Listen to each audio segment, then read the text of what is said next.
Hola, me llamo Karen Majano. Soy salvadoreña y vivo en Madrid, España, desde hace 18 años. Llegué a este país para especializarme en teatro. Yo estudié arquitectura de interiores en Guatemala. Quería tener una especie de respiro de toda la presión que traía de mis estudios y el teatro era como algo reconfortante para mí. Pensé en formarme en esa disciplina artística y trabajar mientras tanto en lo que fuese para pagar mis gastos y después regresarme a El Salvador. Yo nunca pensé en emigrar. Llegué en mayo de 2006. Una de mis hermanas también vino conmigo y empezamos este proceso personal y laboral juntas. Yo era bastante joven y tenía mucha energía, siempre he sido muy activa. Empecé a estudiar en el Teatro Espada de Madera. Estuve como un año ahí. Y en ese momento pensé que lo mejor era combinar mis bases de arquitectura con el teatro y entonces decidí estudiar diseño de escenografía. Aprendí a hacer diseños para anuncios, sets, teatros, todo el proceso desde la gestación de la idea hasta llegar al diseño final. A la par de mi formación, iba enlazando un trabajo tras otro para mantenerme. A finales de 2008 llegó la crisis económica y todo se puso mucho más difícil en Madrid y en todas partes realmente. Pero yo continué estudiando y trabajando en lo que fuese. Estuve mucho tiempo así, realmente hasta me cuesta ordenarlo cronológicamente porque fue una etapa de corre y corre, yo no paraba. Ahora que lo pienso, era una locura de vida. Iba todas las noches al teatro. No me pagaban nada, pero era mi hobby. Hice teatro en la escuela de lavandería, en la escuela municipal. Lo necesitaba para equilibrar mi espíritu, para alimentar mi mundo interior. Yo tengo un temperamento artístico y necesitaba llenar ese hueco en mi corazón y no descompensarme con el desgaste que tenía durante el día con los otros trabajos. Al poco tiempo tuve la oportunidad de participar en el Teatro Lírico de Muñecas, que luego cerró. Eran una chica y un chico que hacían escenografías para eventos circenses. Yo hacía la parte técnica, los planos en 3D de sus diseños. Luego empecé a restaurar piezas en una nave. Habíamos varias personas que rentábamos un pequeño espacio físico ahí. Ahí restauraba sillas, puertas, ventanas. A veces vendía, a veces no. Un día, a mediados de 2010, la boda de Denise, una amiga salvadoreña que se casaba con un chico español, me presentaron a Miguel, un amigo del novio, también español. Ahí ese día no pasó nada especial, simplemente la pasamos bien en el ambiente festivo, ¿verdad? Nada más. Pero Denise empezó a insistir para que saliéramos los cuatro. Una cosa exagerada la insistencia que tenía y a mí me extrañaba porque ella me conoce, sabe que yo soy súper extrovertida, enérgica y Miguel es súper tranquilo, relajado, introvertido. Y yo decía, ¿por qué insiste tanto esta mujer? Por fin un día salimos a cenar los cuatro y luego fuimos a tomar una copa. Cuando ya estábamos en el bar, mi amiga y su esposo dijeron, bueno, nosotros ya nos vamos, ¿verdad? Adiós. Y nos dejaron ahí a los dos solos. Y aún siendo tan diferentes, Miguel y yo estuvimos conversando bastante. Y entonces empecé a darme cuenta de que era una persona con valores, buena gente, sin vicios, súper sano. Y dije, bueno, ¿por qué no salir con este chico? Parece un buen hombre. Voy a darme la oportunidad.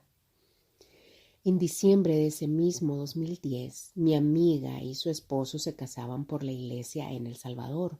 Yo no pude ir por trabajo, pero Miguel sí fue para acompañar a su amigo. O sea, él conoció El Salvador cuando apenas empezábamos a salir. Y eso fue muy importante porque en ese viaje conoció mis orígenes, mis raíces, un poco de mi cultura. Cuando regresó a España me trajo libros de la Biblioteca Nacional y para mí fue un gesto muy bonito de su parte. Y yo ya a inicios de 2011 empecé a planear ir a visitar a mi familia en agosto de ese año, porque en verano era cuando me daban las vacaciones también el trabajo. Y él me dijo que quería acompañarme. O sea, acababa de regresar de El Salvador de la boda de su amigo y ya estaba planificando acompañarme en agosto. Eran cosas que me hacían pensar que él tenía buenas intenciones conmigo y que se estaban dando las cosas para una relación seria. Realmente todo se fue dando bien. En ese tiempo también me presentó a su tía y a su abuela, con quienes vivía en Madrid. Me presentó con ellas como su novia, así bien formal, ¿verdad? Y yo dije, bueno, esto ya está avanzando. Luego conocí a sus padres, que vivían fuera de Madrid, a sus hermanas. En agosto de ese año, él conoció a mi familia en El Salvador y nuestra relación siguió adelante. Un día de enero de 2014, Miguel y yo llevábamos a mi hermana al aeropuerto de Barajas, pues ella tenía que viajar a El Salvador. Recuerdo que eran como las 8 de la mañana y después de dejarla, él me iba a llevar a mi trabajo, entonces yo estaba en el área administrativa de una peluquería. Yo iba sin maquillar, sin arreglar, porque pensé que ya lo iba a hacer en el camino. Cuando habíamos dejado a mi hermana, íbamos ya de regreso a mi trabajo en la carretera y de repente él me dice, voy a parar porque noto algo raro en el carro. Y se orilló y estacionó como pudo. Y se baja y me dice, abre la guantera y me pasas la llave que está dentro. Y yo la abrí y junto a la llave, ¡pum!, cayó una cajita que decía, te quiero. La abro y había dentro una arandela, estas cositas redonditas, como una pieza de carro, ¿verdad? Y a mí me llamó la atención. Y de repente, plum, ya lo tenía al lado en la ventanilla con el anillo de compromiso preparado. Y me dijo, ¿te quieres casar conmigo? Y a mí me impactó mucho, pero muchísimo, porque él es bien tímido para esas cosas. Después me fue a dejar a la oficina como si nada. Y en septiembre de 2014 nos casamos por lo civil en Majadahonda. Y en diciembre de ese mismo año nos casamos por la iglesia en El Salvador. Fue en los planes de renderos, en la iglesia de Nuestra Señora de Fátima. Y la celebración fue en el jardín de la casa de mi mamá, donde yo había vivido mi infancia, donde aprendí a montar en bicicleta, donde había aprendido a amar a mi familia, a mi gente. Fue muy emocionante. Aunque mis padres ahora están divorciados, era la casa donde estaba mi corazón, donde estaban mis memorias de niña. Fue muy emotivo casarnos ahí. Y ahí de verdad en ese momento ya realicé que mi vida iba a ser en España. Yo seguía muy conectada con mi país, pero ya se habían tejido tantas cosas fuera de él. Es súper extraña esa sensación de que tu corazón esté latiendo tan fuerte en dos lugares tan distintos. España se convirtió en mi nuevo hogar, sin planearlo. Yo seguía trabajando como administrativa en la peluquería, cuando allá por 2018 el que era mi jefe me dijo que había pagado un curso de fotografía para él en una de las academias más exclusivas y reputadas de Madrid y ya no lo quería hacer. Y me dijo, hazlo tú, que ya está pagado y así haces también las fotos de la peluquería. Y a mí siempre me ha encantado la fotografía, pero en ese tiempo llevaba ya una buena temporada queriendo embarazarme. Pensaba que no era buena idea porque me daba miedo empezar y no terminar por si me quedaba embarazada en esos meses. En esa etapa todo mi foco emocional y mental estaba en ser mamá. Y aunque yo seguía con mi rutina diaria, honestamente no lo estaba llevando bien. Miguel me alentó, me dijo, aprovecha, es un curso ya pagado, no desperdicies la oportunidad. Si sales embarazada, pues ya veremos, ¿verdad? Pero aprovecha, es una gran oportunidad lo que te están ofreciendo. Y bueno, yo me animé y lo hice. Fotografiaba entonces a las modelos que llegaban a la peluquería para los cursos de color. Justo antes de esa experiencia fotográfica en la peluquería, yo había tenido una pequeña experiencia en el mundo de la escenografía dentro de la fotografía. Fue por medio de la escuela donde hice mi máster, porque nos llamaron a otro compañero y a mí para trabajar con una fotógrafa vietnamita muy reconocida internacionalmente. Se llama Viet Atran, que hace fotografías artísticas y ella necesitaba que alguien le hiciera el montaje de la escenografía para sus fotografías. Vieta expuesto en París, en Londres, en Suiza. Pero como siempre, para mí esos no eran trabajos fijos, era una cosa esporádica, así que tenía que seguirme buscando los frijoles por otro lado para subsistir. Les cuento que después de mucho tiempo de estarlo deseando, por fin quedé embarazada. Era algo que deseábamos muchísimo los dos. Esperamos bastante tiempo para convertirnos en padres. No fue fácil. Tuve que hacer reposo porque al principio hubo un poco de riesgo en el embarazo y me cuidé bastante. Estando de baja durante mi embarazo, una compañera me avisó que mi jefe iba a vender todo el equipo fotográfico que había adquirido en la peluquería. Era todo profesional, cámaras, luces, trípodes, etc. Y nuevamente Miguel me alentó para que se lo compráramos. Él sí fue más visionario que yo en ese momento y pensó que yo podía dedicarme a la fotografía de manera profesional. Me apoyó y me animó a dar ese salto. En ese momento vivíamos todavía en un piso pequeñito en Madrid y ni siquiera teníamos dónde meter todo el equipo. Yo lo acomodé como pude en una estantería. Mi hijo Alejandro nació en mayo de 2020, en plena pandemia. Yo ya tenía 41 años. Me quedé embarazada de manera natural. Yo siento que mi hijo es un milagro. Mi mamá vino a ayudarnos en los primeros meses del bebé, pero no fue fácil retornar al trabajo para mí porque cuando mi mamá regresó, ¿verdad? Las guarderías estaban que hervían de virus. Había mucho miedo en el ambiente. En mi trabajo cerraron una peluquería y dejaron solo la sucursal de Pozuelo de Alarcón y desde mi casa hasta ahí era 1 hora manejando y otra de regreso todos los días, con la preocupación además de que no estaba con mi bebé.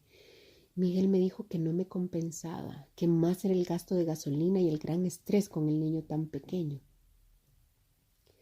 Decidimos que era mejor trabajar desde casa. Así fue como surgió Karen Majano Photography, mi estudio profesional de fotografía. Me especializo en fotografías a embarazadas, bebés y familias. Me parece hermoso dejar plasmadas visualmente esas memorias de etapas que son tan importantes en nuestras vidas y en las de nuestros hijos. Venga, Chelita, tú puedes, me dice mi esposo. Como cualquier persona, él no es perfecto para nada, ni nuestro matrimonio lo es. Pero reconozco que en él he encontrado siempre a un compañero noble que me sostiene, me alienta a salir adelante, a superarme y a comprender y asimilar parte de mis costumbres, aunque esté fuera de mi país. Miren, les cuento que en la primera Navidad que pasamos juntos con su familia, yo, ¿verdad? Como buena salvadoreña, me levanté a abrazarlos a todos a las meras 12 de la noche, tal como lo hacemos en nuestro país. Y yo toda feliz, ¿verdad? Abrazándolo. Feliz Navidad, familia, feliz Navidad, dando besos y abrazos. A los días, hablando con una prima que vive también en España, me dice, Karen, si aquí en España nadie se besa y abraza en Nochebuena ni en Navidad, solo en Año Nuevo. Y yo le alegaba que sí, que sí, que se abrazaban. Y ella, que no, hombre, no se abrazan. Y fui y le pregunté a mi esposo y me lo confirmó. Aquí nadie se abraza esa noche, Karen. Y yo, ay, Dios mío, nadie se abraza. Pero les cuento que desde entonces, en nuestra familia, en Madrid, ¿verdad? Suegros, cuñados, sobrinos, todos nos abrazamos en esa fecha. Lo volvimos una costumbre familiar. Yo les digo que es la alegría en nuestros corazones de que nace el niño Jesús. Y eso es bonito también. Eso sí, yo me he tenido que adaptar muchísimo a las formas españolas. Aquí son súper directos, sinceros. O sea, al principio todos parecen secos y machetones cuando no sabemos bien cómo son, ¿verdad? Nosotros sentimos como que están enojados y discutiendo, pero no, ellos hablan así y se expresan así de fuerte y a los 5 minutos ya están como si nada. Eso fue algo que a mí me costó entender al principio. Yo lloraba, me resentía, lo pasaba horrible. Alguien me contestaba feo, me hacía una mala mirada y yo con aquel drama.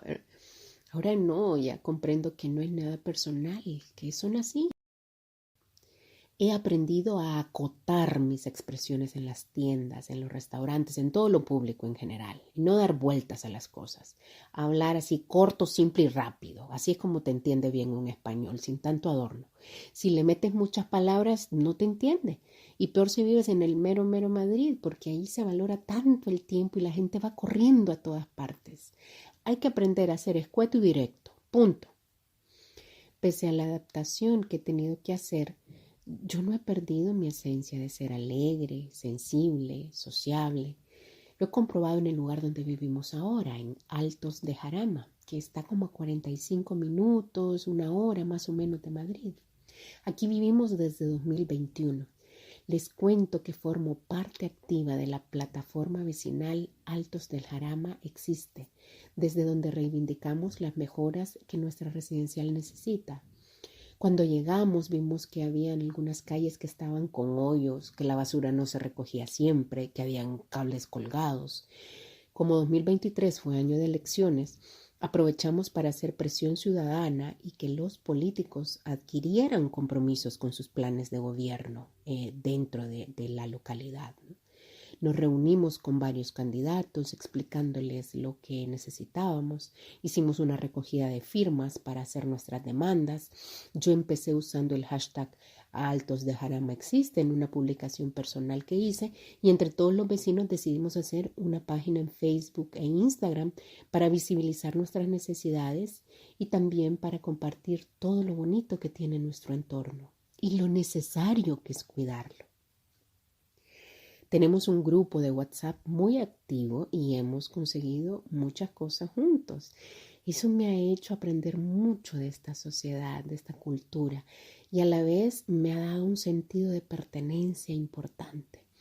Aquí la dinámica de vida es distinta del centro de Madrid, que era donde vivía antes. Aquí es como un pueblo, digamos, tengo vecinas que llegan, abren la verja de mi casa, entran ellas, ¿verdad? Tomamos café o me invitan a desayunar o me traen algo que han cocinado.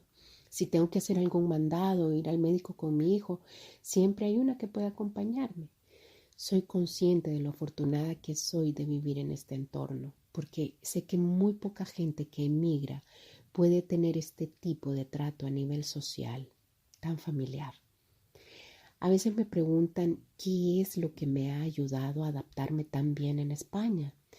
Yo les digo que es importante conservar tu esencia, ser tú misma. Me parece una frase trillada, pero cuando uno sale de su país, tiene que hacer tantos y tantos cambios en su vida que es muy fácil perderse si uno no tiene claro quién es. Tener bien definida tu identidad es realmente lo que te da seguridad y te mantiene centrada, incorporando los nuevos elementos que te van ayudando en tu nueva vida, pero sin desdibujar lo tuyo, porque es bueno aportar esa diferencia allá donde uno va. A mí me ha ayudado a tener pasión por la vida, yo soy así, la verdad. Eso también me ha hecho estar en momentos emocionales muy difíciles, en rachas realmente duras por mi sensibilidad, por intentar encajar con gente que es tan distinta a mí, por querer pertenecer. Todo es un proceso de madurez y aceptación y sobre todo de tener claro tu proyecto de vida. En función de eso, las piezas poco a poco se van acomodando y te vas dando cuenta de lo que realmente importa.